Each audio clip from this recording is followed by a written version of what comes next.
Good morning, everyone. I am Alicia Hernandez. First, welcome to Firstline Check-In. This is a series that Firstline Securities is undertaking to touch base with all our clients and customers to understand how they're dealing with the COVID-19 pandemic, to understand how they're coping, and we're hoping thriving with all the changes that need to be made. This morning, I'm chatting with Toni Blackett-Felix. She's one of our investment customers, and we're really happy that she agreed to join us in this little segment. So good morning, Toni, and welcome to Firstline Check-In. Good morning, Alicia. Thank you. You're welcome. So Toni, just to start, can you tell me a little bit of what your business or your profession, what you are, what you do? Okay, so I work with persons who have learning challenges and social skill challenges. So remediation, social skills training, socialization training. So in essence, educational therapy. Okay. That's what I do. Interesting. And how has your business been affected by the COVID-19 pandemic? Well, a lot of drastic changes. Before, the majority of my clientele was face-to-face, and I had one person who I'd been with for years online, and now that has slowly transitioned to everyone who is able to work with me, working with me online. But because not every parent or every home was initially set up for that, it has resulted in a dip in clientele. Because not everyone was able to seamlessly transfer. Okay, understood. So what are some of the mechanisms that you would have had to put in place, both personally and professionally, to deal with the changes? Well, I mean, clearly your drop in clientele is a big one. What are the things you've had to put in place to, bring things back to a balance? Well, personally, I had to, because I have two kids and they are not accustomed to me working from home, and home was always somewhere, but I let them just be at whatever volume they wanted to be at. Right. We've had to kind of set up some boundaries where when I'm working, this part of the house is mine, the next part of the house is yours. You can only be so loud, do certain things. So we've had to learn to share the space differently. But that's worked out fairly well. Right. Some teething troubles at first, but I think they've adjusted really well, and they're really quite helpful. Right. Professionally, I had to learn to use more platforms because, like I said, I only had currently one client online, but I've had in the past up to 2 or 3. But because they were always older persons, adults, it was easy to work with them because they had a lot of computer competency. Okay. But because now I'm working with a lot of my younger kids who normally would be in office, and I had to work with them online, I had to explore being able to integrate multiple platforms. So whereas before I could just use Skype, I had to start to use Skype and integrate it with Google Docs or Google Slides. And other things like that to work with together so that the way that therapy was presented was acceptable, palatable. So I think even though my clientele has dipped, my repertoire has expanded because I've had to learn to use many more platforms and integrate platforms at the same point in time. Excellent. Leads into my next question, and you answered it.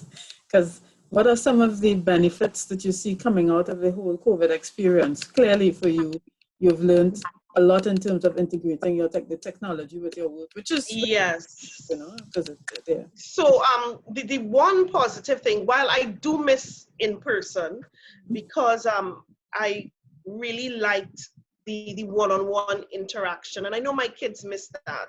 Right.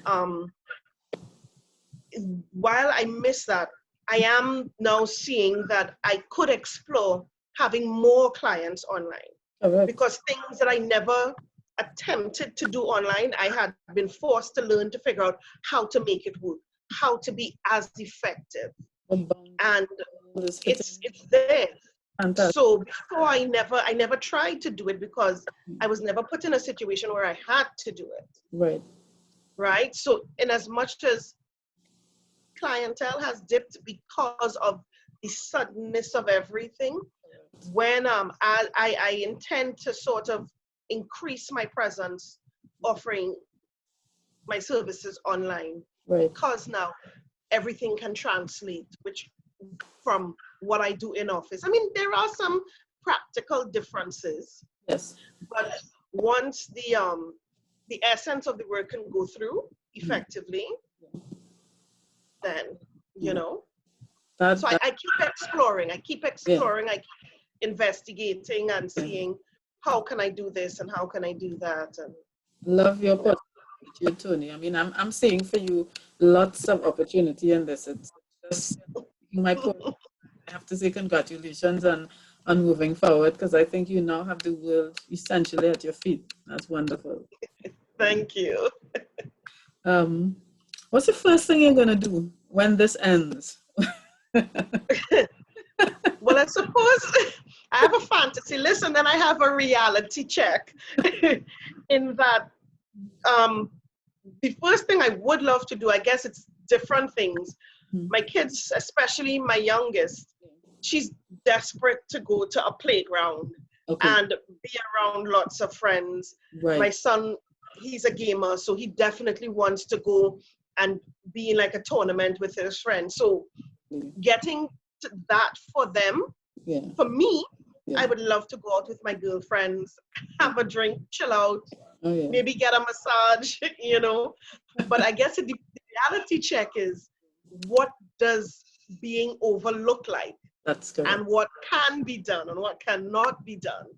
So I am tempered by that whatever reopening looks like, I'll just work with that. I hear you. I feel quite similar. I mean, I don't have children, but I'm certainly cannot wait to have a drink with my friends and my family. Well, then your sanity is not being tested. Having children cooped indoors the whole day. That's correct. Do you have any other words of wisdom, pearls, nuggets, things that you've learned that you want to share with us? Ironically, my son and I were chatting last night, and he was asking me, because he's 13, he was asking me what level of stress I felt under and how I was coping with everything. And I told him, at first I realized I was in the headspace of waiting for this to be done, waiting for things to go back to normal.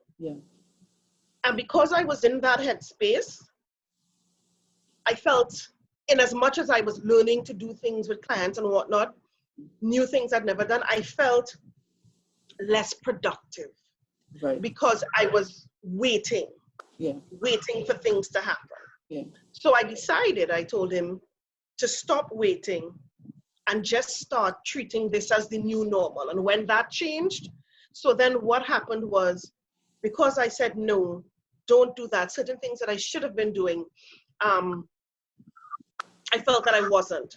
So I, went to my office, got some books that I would have been reading if I was in that space about educational therapy, about the practice, things to sort of better myself. I wasn't doing it because I was kind of waiting to get back to the point where I'd read it and do it, where I would normally be. And I decided, no, here, what normal is now this.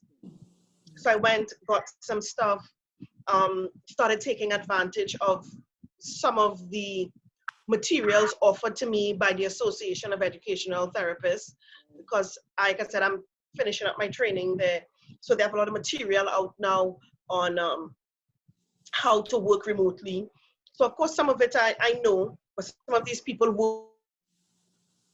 Yeah, I kind of made that move because, like most people, I had plans for this year. I had plans to actually I paid for and everything. I had 2 courses to complete the qualification, and I paid for it, paid for the plane ticket to go up and do it, and prepping for the end of June. You know, I'm putting everything in place.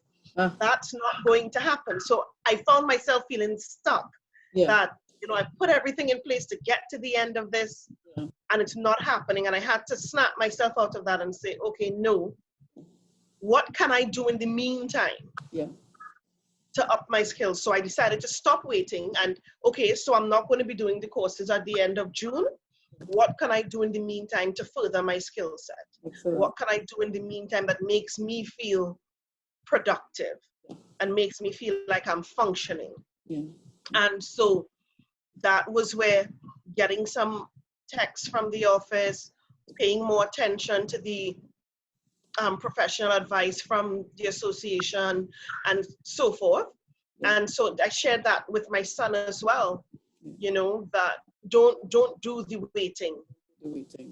Just adjust. That is and moving forward. I actually think that is fantastic advice, Toni. That is a message I really hope we get out to our viewers, because even if this ends tomorrow, life is not going to be the same. So no, it's assumes you're waiting for something to come back, but it's not. So create the new normal. I love your attitude. Just love what you said, what you're saying, and I think your pearls of wisdom are really, really valuable. It's thank you. You need to add, it's really been a pleasure speaking with you. Thank you. It's been a pleasure as well. It's nice to see another human being, even if it's virtually. I hear you.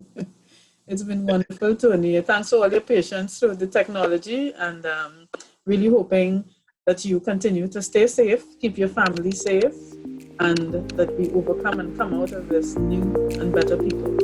So thanks a lot. Thank you. Same to you. Take care.